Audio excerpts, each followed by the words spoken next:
ಸ್ನೇಹಿತರೆ, Indian ನೇವಿಯಲ್ಲಿ ಖಾಲಿರ್ತಕ್ಕಂಥ civilian staff ಹುದ್ದೆಗಳಿಗೆ ಸಂಬಂಧಪಟ್ಟಂತೆ ಇದಕ್ಕೂ ಮುಂಚೆ ನಾನು ಸೆಪರೇಟಾಗಿ ನೋಟಿಫಿಕೇಷನ್ ಬಗ್ಗೆ ಮಾಹಿತಿನ ತಿಳಿಸಿಕೊಟ್ಟಿದ್ದೆ. ಅಂದ್ರೆ ಇವತ್ತಿನ ಈ ಒಂದು ವಿಡಿಯೋದಲ್ಲಿ ಇಲ್ಲಿ ಖಾಲಿರ್ತಕ್ಕಂಥ ಹುದ್ದೆಗಳಿಗೆ ಸಂಬಂಧಪಟ್ಟಂತೆ ಅರ್ಜಿನ ಸಲ್ಲಿಸಿದ್ರೆ ಯಾವ ರೀತಿ ಆಯ್ಕೆಯನ್ನು ಮಾಡ್ಕೋತಾರ ಅದರ ಬಗ್ಗೆ ಇಲ್ಲಿ ಮಾಹಿತಿನ ನೋಡ್ತಾ ಹೋಗೋಣ. ಅದೇ ರೀತಿ ಒಂದು ವಿಡಿಯೋನ ಯಾರಾದರೂ ಹೊಸದಾಗಿ ನೋಡ್ತಾ ಇದ್ರೆ ಸಬ್ಸ್ಕ್ರೈಬ್ ಮಾಡ್ಕೊಳ್ಳಿ.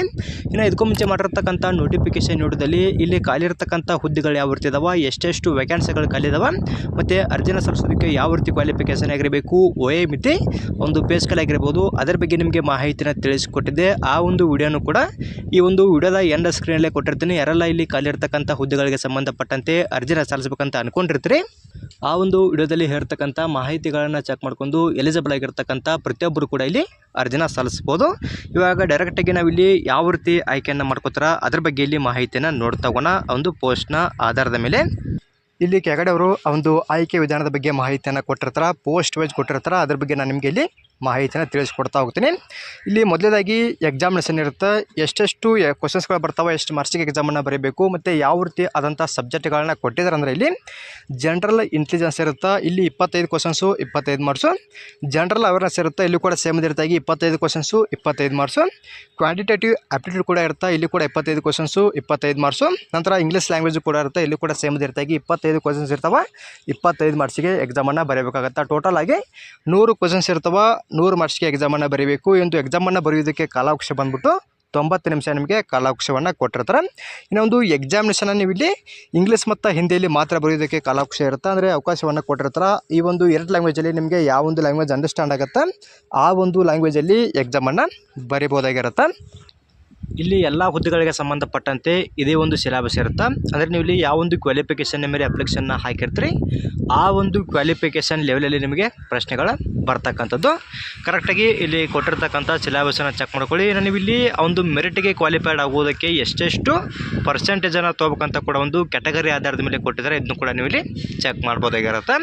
ಇನ್ನು ಕೆಳಗಡೆ ಒಂದು ಪೋಸ್ಟ್ ವೈಸು ಇಲ್ಲಿ ಇನ್ನೂ ಹೆಚ್ಚಿನದಾಗಿರ್ತಕ್ಕಂಥ ಸಿಲೆಬಸ್ ಬಗ್ಗೆ ಮಾಹಿತಿಯನ್ನು ಕೊಟ್ಟಿರ್ತಾರೆ. ನೀವು ಇಲ್ಲಿ ಯಾವ ಒಂದು ಹುದ್ದೆಗೆ ಸಂಬಂಧಪಟ್ಟಂತೆ ಅಪ್ಲಿಕೇಶನ್ ಹಾಕಿರ್ತೀರಿ ಆ ಒಂದು ಪೋಸ್ಟ್ ವೈಸು ಇಲ್ಲಿ ಕೊಟ್ಟಿರ್ತಕ್ಕಂಥ ಸಿಲೆಬಸ್ನ ನೀವು ಇಲ್ಲಿ ಚೆಕ್ ಮಾಡಬೇಕಾಗತ್ತಾ. ಇವು ಮೇಲ್ಗಡೆ ಕೊಟ್ಟಿರ್ತಕ್ಕಂಥ ಈ ಒಂದು ಹುದ್ದೆಗಳಿಗೆ ಸಂಬಂಧಪಟ್ಟಂತೆ ಯಾವೊಂದು ಲೆವೆಲಲ್ಲಿ ನೀವು ಒಂದು ಸಿಲೆಬಸನ್ನು ಕವರ್ ಮಾಡಬೇಕು ಅದರ ಬಗ್ಗೆ ಮಾಹಿತಿಯನ್ನು ಕೊಟ್ಟಿರ್ತಾರೆ. ಕರೆಕ್ಟಾಗಿ ಚೆಕ್ ಮಾಡ್ಕೊಂಡು ಈ ಒಂದು ಎಕ್ಸಾಮ್ಗೆ ನೀವು ಇಲ್ಲಿ ಪ್ರಿಪೇರ್ ಆಗ್ಬೋದಾಗಿರುತ್ತೆ.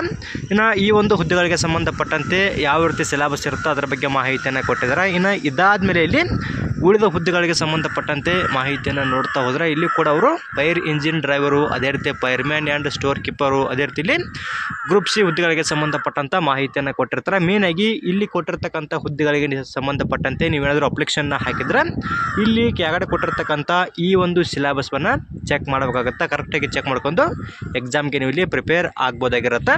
ಇನ್ನು ಆ ಒಂದು ಹುದ್ದೆಗಳನ್ನ ಬಿಟ್ಟು ಇನ್ನು ಇಲ್ಲಿ ಕೊಟ್ಟಿರ್ತಕ್ಕಂಥ ಹುದ್ದೆಗಳಿಗೆ ಸಂಬಂಧಪಟ್ಟಂತೆ ನೀವೇನಾದರೂ ಅಪ್ಲಿಕೇಶನ್ನ ಹಾಕಿದ್ರೆ ಕರೆಕ್ಟಾಗಿ ಪೋಸ್ಟನ್ನು ಚೆಕ್ ಮಾಡ್ಕೊಂಡು ನೀವು ಇಲ್ಲಿ ಒಂದು ಎಕ್ಸಾಮ್ಗೆ ರೆಡಿ ಆಗಬೇಕಾಗುತ್ತೆ. ಇನ್ನು ಇಲ್ಲಿ ಕೊಟ್ಟಿರ್ತಕ್ಕಂಥ ಹುದ್ದೆಗಳಿಗೆ ಸಂಬಂಧಪಟ್ಟಂತೆ ಕೂಡ ಯಾವ ರೀತಿ ಒಂದು ಸಿಲೆಬಸ್ ಇರುತ್ತೋ ಅದರ ಬಗ್ಗೆ ಮಾಹಿತಿಯನ್ನು ಕೂಡ ಕೊಟ್ಟಿರ್ತಾರೆ. ಕರೆಕ್ಟಾಗಿ ಚೆಕ್ ಮಾಡ್ಕೊಂಡು ಎಕ್ಸಾಮ್ಗೆ ನೀವು ಇಲ್ಲಿ ಪ್ರಿಪೇರ್ ಆಗ್ಬೋದಾಗಿರುತ್ತೆ. ಇನ್ನು ಇದಾದಮೇಲೆ ಈ ಒಂದು ಎಕ್ಸಾಮ್ಗೆ ಸಂಬಂಧಪಟ್ಟಂತೆ ಇಷ್ಟು ಮಾಹಿತಿನ ಮಾತ್ರ ಕೊಟ್ಟಿರ್ತಾರೆ. ಇನ್ನು ಉಳಿದ ಹುದ್ದೆಗಳಿಗೆ ಸಂಬಂಧಪಟ್ಟಂತೆ ಅಂದರೆ ಫೈರ್ಮ್ಯಾನ್ ಆಗಿರ್ಬೋದು, ಫೈರ್ ಇಂಜಿನ್ ಡ್ರೈವರ್ ಆಗಿರ್ಬೋದು, ಈ ಒಂದು ಹುದ್ದೆಗಳಿಗೆ ಸಂಬಂಧಪಟ್ಟಂತೆ ಇಲ್ಲಿ ಫಿಸಿಕಲ್ ಟೆಸ್ಟು ಕೂಡ ಇರುತ್ತೆ. ಅದರ ಬಗ್ಗೆ ನಿಮಗೆ ಇದಕ್ಕೂ ಮುಂಚೆ ಮಾಡಿರ್ತಕ್ಕಂಥ ವಿಡಿಯೋದಲ್ಲಿ ತಿಳಿಸಿಕೊಟ್ಟಿದ್ದೀನಿ. ಇನ್ನು ಇದಾದಮೇಲೆ ಇಲ್ಲಿ ಯಾವ ಒಂದು ಹುದ್ದೆಗಳಿಗೆ ಸಂಬಂಧಪಟ್ಟಂತೆ 2ನೇ ಹಂತದಲ್ಲಿ ಯಾವ ಒಂದು ಟೆಸ್ಟ್ ಇರುತ್ತೋ ಅದರ ಬಗ್ಗೆ ಮಾಹಿತಿಯನ್ನು ಕೊಟ್ಟಿರ್ತಾರೆ. ಇಲ್ಲಿ ನೋಡಿ ನೀವು ಫೈರ್ ಇಂಜಿನ್ ಡ್ರೈವರ್ ಇದೆ ಮತ್ತು ಫೈರ್ ಹುದ್ದೆಗೆ ಸಂಬಂಧಪಟ್ಟಂತೆ ಫಿಸಿಕಲ್ ಸ್ಟ್ಯಾಂಡರ್ಡ್ ಟೆಸ್ಟು ಮತ್ತು ಎಂಡರಸ್ ಟೆಸ್ಟು ಕೂಡ ಇರತಕ್ಕಂಥದ್ದು. ನೀವೇನಾದರೂ ಈ ಒಂದು ಹುದ್ದೆಗಳಿಗೆ ಸಂಬಂಧಪಟ್ಟಂತೆ ಅಪ್ಲಿಕೇಶನ್ನ ಹಾಕಿದರೆ ಮೊದಲೇದಾಗಿ ಎಕ್ಸಾಮ್ ಇರುತ್ತೆ, ಎಕ್ಸಾಮಲ್ಲಿ ಕ್ವಾಲಿಫೈಡ್ ಆದಮೇಲೆ 2ನೇ ಹಂತದಲ್ಲಿ ಫಿಸಿಕಲ್ ಟೆಸ್ಟ್ ಕೂಡ ಇರತಕ್ಕಂಥದ್ದು.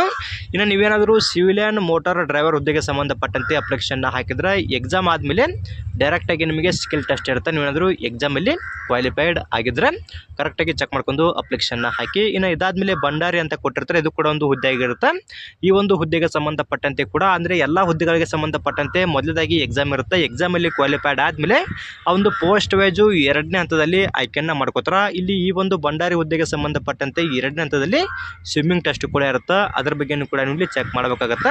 ಇನ್ನು ಇದಾದಮೇಲೆ MTS ಆಗಿರ್ಬೋದು ಅಥವಾ ಇಲ್ಲಿ ವಾರ್ಡ್ ಸಹಾಯಕ, ಡ್ರೆಸ್ಸರು, ದೋಬಿ, ಮಾಲಿ, ಬಾರ್ಬರ್ ಅಂತ ಕೊಟ್ಟಿದ್ದಾರಲ್ಲ ಈ ಒಂದು ಹುದ್ದೆಗಳಿಗೆ ಸಂಬಂಧಪಟ್ಟಂತೆ ಕೂಡ ಸ್ಕಿಲ್ ಟೆಸ್ಟ್ ತೊಗೋತಾರೆ. ಇಲ್ಲಿ ಹುಡುಗಿ ಕರೆಕ್ಟಾಗಿ ಚೆಕ್ ಮಾಡ್ಕೊಳ್ಳಿ. ನೀವು ಇಲ್ಲಿ ಯಾವೊಂದು ಹುದ್ದೆಗೆ ಸಂಬಂಧಪಟ್ಟಂತೆ ಅಪ್ಲಿಕೇಶನ್ನ ಹಾಕಿರ್ತೀರಿ ಆ ಒಂದು ಪೋಸ್ಟ್ ವೈಸು ಇಲ್ಲಿ ಸ್ಕಿಲ್ ಟೆಸ್ಟನ್ನು ತಗೊಳ್ತಕ್ಕಂಥದ್ದು ಇಲ್ಲಿ ಕ್ಯಾಗಡ್ನು ಕೂಡ ಅದರ ಬಗ್ಗೆ ಅವರು ಮಾಹಿತಿಯನ್ನು ಕೊಟ್ಟಿರ್ತಾರೆ. ಕರೆಕ್ಟಾಗಿ ಚೆಕ್ ಮಾಡ್ಕೊಂಡು ನೀವು ಇಲ್ಲಿ ಎಕ್ಸಾಮ್ಗೂ ಕೂಡ ಪ್ರಿಪೇರ್ ಆಗ್ಬೋದು. ಜೊತೆಗೆ ಯಾವ ರೀತಿ ಸ್ಕಿಲ್ ಟೆಸ್ಟ್ ಇರುತ್ತೆ ಅದರ ಬಗ್ಗೆಯೂ ಕೂಡ ಮಾಹಿತಿಯನ್ನು ತಿಳ್ಕೊಬೋದಾಗಿರುತ್ತೆ. ಇನ್ನು 2ನೇ ಹಂತದಲ್ಲಿ ಕ್ವಾಲಿಫೈಡ್ ಆದಮೇಲೆ ಮತ್ತೆ 3ನೇ ಹಂತದಲ್ಲಿ ಡಾಕ್ಯುಮೆಂಟ್ ವೆರಿಫಿಕೇಷನ್ ಕೂಡ ಇರ್ತಕ್ಕಂಥದ್ದು. ಈ ರೀತಿಯಾಗಿ ನೀವು ಇಲ್ಲಿ ಪ್ರತಿಯೊಂದು ಮಾಹಿತಿಯನ್ನು ಕೂಡ ಚೆಕ್ ಮಾಡ್ಕೊಂಡು ಎಕ್ಸಾಮ್ಗೆ ಪ್ರಿಪೇರ್ ಆಗ್ಬೋದಾಗಿರುತ್ತೆ. ಇನ್ನು ಇದಕ್ಕೂ ಮುಂಚೆ ನಿಮಗೆ ಒಂದು ಫೈರ್ಮ್ಯಾನ್ ಆಗಿರ್ಬೋದು ಮತ್ತು ಫೈರ್ ಇಂಜಿನ್ ಡ್ರೈವರ್ ಹುದ್ದೆಗಳಿಗೆ ಸಂಬಂಧಪಟ್ಟಂತೆ ಯಾವ ರೀತಿ ಒಂದು ಫಿಸಿಕಲ್ ಟೆಸ್ಟ್ ಇರುತ್ತೆ ಅದರ ಬಗ್ಗೆಯೂ ಕೂಡ ಮಾಹಿತಿಯನ್ನು ತಿಳಿಸಿಕೊಟ್ಟಿದ್ದೆ. ಮತ್ತೊಂದು ಸಾರಿ ನಿಮಗೆ ತಿಳಿಸಿಕೊಡ್ತೀನಿ. ಇನ್ನು ಇಲ್ಲಿ ಖಾಲಿ ಇರ್ತಕ್ಕಂಥ ಹುದ್ದೆಗಳಿಗೆ ಸಂಬಂಧಪಟ್ಟಂತೆ ಅರ್ಜಿ ಸಲ್ಲಿಸುವ ಕೊನೆಯ ದಿನಾಂಕ ಬಂದ್ಬಿಟ್ಟು 18 ಜುಲೈ 2025 ತನಕ ಕಾಲಾವಕಾಶವನ್ನು ಕೊಟ್ಟಿರ್ತಾರೆ. ಇನ್ನೇನು ಭಾಳ ದಿನ ಇರೋಂಗಿಲ್ಲ. ಆದಷ್ಟು ಎಲ್ಲರೂ ಕೂಡ ಬೇಗ ನೀವು ಇಲ್ಲಿ ಅಪ್ಲಿಕೇಶನ್ನ ಹಾಕಬೇಕಾಗತ್ತೆ. ಒಂದು ಅಪ್ಲೈ ಮಾಡೋ ಲಿಂಕನ್ನು ಕೂಡ ನಮ್ಮ ಟೆಲಿಗ್ರಾಮ್ ಗ್ರೂಪಲ್ಲಿ ಕೊಟ್ಟಿರ್ತೀನಿ. ಇಲ್ಲಿ ಕೂಡ ಅವರು ಅಪ್ಲೈ ಮಾಡೋ ಲಿಂಕನ್ನು ಕೊಟ್ಟಿರ್ತಾರೆ. ಡೈರೆಕ್ಟಾಗಿ ನೀವು ಗೂಗಲಲ್ಲಿ ಇದನ್ನ ಸರ್ಚ್ ಮಾಡಿ ಕೂಡ ಅಪ್ಲಿಕೇಶನ್ನ ಹಾಕ್ಬೋದಾಗಿರುತ್ತೆ. ಇನ್ನು ಆ ಒಂದು 2 ಹುದ್ದೆಗಳಿಗೆ ಸಂಬಂಧಪಟ್ಟಂತೆ ಯಾವ ರೀತಿ ಒಂದು ಫಿಸಿಕಲ್ ಟೆಸ್ಟ್ ಇರುತ್ತೆ ಅದ್ರ ಬಗ್ಗೆ ಇಲ್ಲಿ ಮಾಹಿತಿನ ನೋಡ್ತಾ ಹೋಗೋಣ. ಜೊತೆಗೆ ಇಲ್ಲಿ ಆ ಒಂದು ಪೋಸ್ಟ್ ವೈಸು ಯಾವ ರೀತಿ ಆದಂಥ ಒಂದು ಕೆಲಸಗಳು ಇರ್ತಾವೆ ಅದ್ರ ಬಗ್ಗೆಯೂ ಕೂಡ ಮಾಹಿತಿಯನ್ನು ಕೊಟ್ಟಿರ್ತಾರೆ. ನಿಮ್ಗೇನಾದರೂ ಡೌಟ್ ಇದ್ರೆ ಅಲ್ಲಿ ಕೊಟ್ಟಿರ್ತಕ್ಕಂಥ ಮಾಹಿತಿಯನ್ನು ಕೂಡ ಚೆಕ್ ಮಾಡ್ಕೊಂಡು ಅಪ್ಲಿಕೇಶನ್ನ ಹಾಕ್ಬೋದಾಗಿರುತ್ತೆ. ಇನ್ನು ಫೈರ್ಮ್ಯಾನು ಮತ್ತು ಫೈರ್ ಇಂಜಿನ್ ಡ್ರೈವರ್ ಹುದ್ದೆಗೆ ಸಂಬಂಧಪಟ್ಟಂತೆ ನಾವಿಲ್ಲಿ ಫಿಸಿಕಲ್ ಬಗ್ಗೆ ಮಾತ್ರ ನೋಡ್ತಾ ಇದ್ವಿ. ಕ್ವಾಲಿಫಿಕೇಷನ್ ಬಗ್ಗೆ ನಿಮಗೆ ಇದಕ್ಕೂ ಮುಂಚೆ ತಿಳಿಸಿಕೊಟ್ಟಿದ್ದೀನಿ. ಇಲ್ಲಿ ಮೊದಲದಾಗಿ ಹೈಟ್ ಬಂದ್ಬಿಟ್ಟು 165 ಸೆಂಟಿಮೀಟರ್ ಹೈಟ್ ಬೇಕಾಗುತ್ತೆ. ಇನ್ನು ST ಅಭ್ಯರ್ಥಿಗಳಿಗೆ ಸಂಬಂಧಪಟ್ಟಂತೆ 2.5 ಸೆಂಟಿಮೀಟರ್ ಹೈಟ್ ಕನ್ಸಿಸ್ಟೆನ್ಸಿ ಕೂಡ ಸಿಗುತ್ತೆ. ಇಲ್ಲಿ ಕೆಳಗಡೆ ಅವರು ಅದರ ಬಗ್ಗೆಯೂ ಕೂಡ ಮಾಹಿತಿಯನ್ನು ಕೊಟ್ಟಿದ್ದಾರೆ. ಇನ್ನು ಚೆಸ್ಟ್ ಬಂದ್ಬಿಟ್ಟು ನಾರ್ಮಲ್ ಆಗಿ 81 ಸೆಂಟಿಮೀಟರ್ ಬೇಕು. ಎಕ್ಸ್ಪೆನ್ಷನ್ ಮಾಡಿದ ಮೇಲೆ 85 ಸೆಂಟಿಮೀಟರ್ ತನಕ ಚೆಸ್ಟ್ ಕೂಡ ಬೇಕಾಗತಕ್ಕಂಥದ್ದು. ಇನ್ನು ವೇಟ್ ಬಂದ್ಬಿಟ್ಟು ಕನಿಷ್ಠವಾಗಿ 50 kg ಇರಲೇಬೇಕಾಗತ್ತೆ. ಇನ್ನು ಐ ಸೈಟ್ನು ಕೂಡ ಕೊಟ್ಟಿರ್ತಾರೆ. 6/6 ನಾರ್ಮಲ್ ವಿಷನ್ನು ಕೂಡ ಇರಲೇಬೇಕಂತ ಮಾಹಿತಿಯನ್ನು ಕೊಟ್ಟಿದ್ದಾರೆ. ಇದು ಫಿಸಿಕಲ್ ಸ್ಟ್ಯಾಂಡರ್ಡ್ ಟೆಸ್ಟ್ ಆಯಿತು. ಇನ್ನು ಎಂಟ್ರನ್ಸ್ ಟೆಸ್ಟ್ ಯಾವ ರೀತಿ ಇರುತ್ತೆ ಅದ್ರ ಬಗ್ಗೆ ಇಲ್ಲಿ ಮಾಹಿತಿನ ನೋಡ್ತಾ ಹೋದರೆ ನೀವಿಲ್ಲಿ ಒಂದು ಪರ್ಸನ್ನ ಹೊತ್ಕೊಂಡು ಅಂದರೆ 63.5 kg ಹೊತ್ಕೊಂಡು 183 ಮೀಟರ್ ದೂರವನ್ನು 96 ಸೆಕೆಂಡಲ್ಲಿ ಕಂಪ್ಲೀಟ್ ಮಾಡಬೇಕಾಗತ್ತೆ. ಇನ್ನು ಇದಾದಮೇಲೆ 2.7 ಮೀಟರ್ ಲಾಂಗ್ ಜಂಪು ಕೂಡ ಇರುತ್ತೆ. ಜೊತೆಗೆ ಇಲ್ಲಿ ಒಂದು ವರ್ಟಿಕಲ್ ಆಗಿರತಕ್ಕಂಥ ರೋಪನ್ನು ಕೂಡ ನೀವು ಇಲ್ಲಿ ಹತ್ತಬೇಕಾಗತ್ತೆ 3 ಮೀಟರ್ದು. ಇಷ್ಟು ಒಂದು ಎಂಟ್ರನ್ಸ್ ಟೆಸ್ಟ್ ಬಗ್ಗೆಯೂ ಕೂಡ ಮಾಹಿತಿಯನ್ನು ಕೊಟ್ಟಿರ್ತಾರೆ. ಕರೆಕ್ಟಾಗಿ ಚೆಕ್ ಮಾಡ್ಕೊಂಡು ಫಿಸಿಕಲ್ಗೂ ಕೂಡ ನೀವು ಇಲ್ಲಿ ರೆಡಿ ಆಗ್ಬೋದಾಗಿರುತ್ತೆ. ಇನ್ನು ಡಿಸ್ಕ್ವಾಲಿಫಿಕೇಷನ್ ಬಗ್ಗೆಯೂ ಕೂಡ ಮಾಹಿತಿಯನ್ನು ಕೊಟ್ಟಿರ್ತಾರೆ. ಇಲ್ಲಿ ಇದು ಫೈರ್ಮ್ಯಾನ್ ಹುದ್ದೆಗೆ ಸಂಬಂಧಪಟ್ಟಂತೆ ಡಿಸ್ಕ್ವಾಲಿಫಿಕೇಷನ್ ಬಗ್ಗೆ ಮಾಹಿತಿಯನ್ನು ಕೊಟ್ಟಿದ್ದಾರೆ. ಅದನ್ನು ಕೂಡ ನೀವು ಇಲ್ಲಿ ಚೆಕ್ ಮಾಡ್ಕೋಬೋದಾಗಿರುತ್ತೆ. ಇನ್ನು ಈ ಒಂದು 2 ಹುದ್ದೆಗಳಿಗೆ ಸಂಬಂಧಪಟ್ಟಂತೆ ಇಲ್ಲಿ ಎಂಟ್ರನ್ಸ್ ಟೆಸ್ಟ್ ಸೇಮ್ ಇರುತ್ತೆ. ಅಂದರೆ ಇಲ್ಲಿ ನೋಡಿ ನೀವು ಇಲ್ಲಿ ಚೆಕ್ ಮಾಡ್ಕೋಬೋದು, ಕೆಳಗಡೆ ಕೂಡ ನೀವು ಇಲ್ಲಿ ಚೆಕ್ ಮಾಡ್ಕೋಬೋದು. ಎಂಟ್ರನ್ಸ್ ಟೆಸ್ಟ್ ಬಂದ್ಬಿಟ್ಟು ಸೇಮ್ ಇರುತ್ತೆ. ಇಲ್ಲಿ ಚೆಸ್ಟನ್ನು ಸ್ವಲ್ಪ ಜಾಸ್ತಿ ಕೊಟ್ಟಿದ್ದಾರೆ. ಅಂದರೆ ನಾರ್ಮಲ್ ಆಗಿ ನೀವೇನಾದರೂ ಫೈರ್ ಇಂಜಿನ್ ಡ್ರೈವರ್ ಹುದ್ದೆಗೆ ಸಂಬಂಧಪಟ್ಟಂತೆ ಅಪ್ಲಿಕೇಶನ್ನ ಹಾಕಿದರೆ 81.5 ಸೆಂಟಿಮೀಟರ್ ನಾರ್ಮಲ್ ಚೆಸ್ಟ್ ಬೇಕಾಗುತ್ತೆ. ನೀವೇನಾದರೂ ಫೈರ್ಮ್ಯಾನ್ ಹುದ್ದೆಗೆ ಸಂಬಂಧಪಟ್ಟಂತೆ ಅಪ್ಲಿಕೇಶನ್ನ ಹಾಕಿದರೆ 81 ಸೆಂಟಿಮೀಟರ್ ನಾರ್ಮಲ್ ಆಗಿ ಚೆಸ್ಟ್ ಕೂಡ ಬೇಕಾಗತಕ್ಕಂಥದ್ದು. ಈ ರೀತಿಯಾಗಿ ನೀವು ಇಲ್ಲಿ ಯಾವೊಂದು ಹುದ್ದೆಗೆ ಸಂಬಂಧಪಟ್ಟಂತೆ ಅಪ್ಲಿಕೇಶನ್ನ ಹಾಕಿರ್ತೀರಿ ಸರಿಯಾಗಿರ್ತಕ್ಕಂಥ ಮಾಹಿತಿನ ಚೆಕ್ ಮಾಡ್ಕೊಂಡು ನೀವು ಇಲ್ಲಿ ರೆಡಿ ಆಗಬೇಕಾಗತ್ತೆ. ಅದೇ ರೀತಿ ಒಂದು ಅಪ್ಲೈ ಮಾಡೋ ಲಿಂಕನ್ನು ಕೂಡ ನಮ್ಮ ಟೆಲಿಗ್ರಾಮ್ ಗ್ರೂಪಲ್ಲಿ ಕೊಟ್ಟಿರ್ತೀನಿ. ಎಲಿಜಿಬಲ್ ಆಗಿರ್ತಕ್ಕಂಥ ಪ್ರತಿಯೊಬ್ಬರು ಕೂಡ ಅರ್ಜಿನ ಸಲ್ಲಿಸಿ. ಇನ್ನು ಇದಕ್ಕೂ ಮುಂಚೆ ಮಾಡಿರ್ತಕ್ಕಂಥ ಒಂದು ನೋಟಿಫಿಕೇಶನ್ ವಿಡಿಯೋನು ಕೂಡ ನಾನು ಈ ಒಂದು ವಿಡಿಯೋದ ಎಂಡ್ ಸ್ಕ್ರೀನಲ್ಲೇ ಕೊಟ್ಟಿರ್ತೀನಿ. ಆ ಒಂದು ವಿಡಿಯೋದಲ್ಲಿ ಹೇಳ್ತಕ್ಕಂಥ ಮಾಹಿತಿಗಳನ್ನು ಕೂಡ ಚೆಕ್ ಮಾಡ್ಕೊಂಡು ಅಪ್ಲಿಕೇಶನ್ನ ಹಾಕ್ಬೋದಾಗಿರುತ್ತೆ. ನಿಮಗೇನಾದರೂ ಡೌಟು ಅಥವಾ ಇನ್ನೂ ಹೆಚ್ಚಿನದಾಗಿರ್ತಕ್ಕಂಥ ಮಾಹಿತಿ ಬೇಕಿದ್ದರೆ ಕಮೆಂಟ್ ಮಾಡಿ, ಅದ್ರ ಬಗ್ಗೆಯೂ ಕೂಡ ಮತ್ತಷ್ಟು ಮಾಹಿತಿನ ತಿಳಿಸಿಕೊಡ್ತೀನಿ. ಅದೇ ರೀತಿ ಈ ಒಂದು ಮಾಹಿತಿ ನಮಗೆ ಇಷ್ಟವಾದಲ್ಲಿ ನಮ್ಮ ಚಾನಲ್ನ ಸಬ್ಸ್ಕ್ರೈಬ್ ಮಾಡ್ಕೊಳ್ಳಿ, ಹಾಗೆ ಲೈಕ್ ಮಾಡಿರಿ, ನಿಮ್ಮ ಸ್ನೇಹಿತರು ಕೂಡ ಶೇರ್ ಮಾಡಿ. ಅವರು ಕೂಡ ಇಲ್ಲಿ ಖಾಲಿರ್ತಕ್ಕಂಥ ಹುದ್ದೆಗಳಿಗೆ ಸಂಬಂಧಪಟ್ಟಂತೆ ಅರ್ಜಿನ ಸಲ್ಲಿಸಲಿ. ಇನ್ನು ಮತ್ತೊಂದು ಮಾಹಿತಿ ಮೇನಾಗಿ ಇಲ್ಲಿ ನೀವು ಕಮೆಂಟನ್ನು ಮಾಡ್ತಾಯಿದ್ರಿ, ಇಲ್ಲಿ ವಯೋಮಿತಿ ಸಲ್ಲಿಕೆ ಬಗ್ಗೆ ಕಮೆಂಟನ್ನು ಮಾಡ್ತಾಯಿದ್ರಿ. ಇಲ್ಲಿ ವಯೋಮಿತಿ ಸಲ್ಲಿಕೆಯನ್ನು ಕೂಡ ಸಿಗುತ್ತೆ. SC ಮತ್ತು ST ಅವರಿಗೆ ಸಂಬಂಧಪಟ್ಟಂತೆ 5 ವರ್ಷದ ತನಕ ವಯೋಮಿತಿ ಸಲ್ಲಿಕೆಯನ್ನು ಕೊಡ್ತಾರೆ. OBCರಿಗೆ ಸಂಬಂಧಪಟ್ಟಂತೆ ಕೂಡ 3 ವರ್ಷಗಳ ಕಾಲ ವಯೋಮಿತಿ ಸಲ್ಲಿಕೆ ಸಿಗತಕ್ಕಂಥದ್ದು. ಜೊತೆಗೆ ಇಲ್ಲಿ PWBD ಅಭ್ಯರ್ಥಿಗಳಿಗೆ ಸಂಬಂಧಪಟ್ಟಂತೆ ಕೂಡ ಒಂದು ಕ್ಯಾಟಗರಿ ವೈಸು ವಯೋಮಿತಿ ಸಲ್ಲಿಕೆಯನ್ನು ಕೂಡ ಇರುತ್ತೆ. ನೀವು ಡೈರೆಕ್ಟಾಗಿ ಅಪ್ಲಿಕೇಶನ್ನ ಹಾಕ್ಬೋದಾಗಿರುತ್ತೆ. ಅದೇ ರೀತಿ ಮತ್ತೆ ಮುಂದಿನ ವಿಡಿಯೋದಲ್ಲಿ ಭೇಟಿಯಾಗೋಣ. Thanks for watching.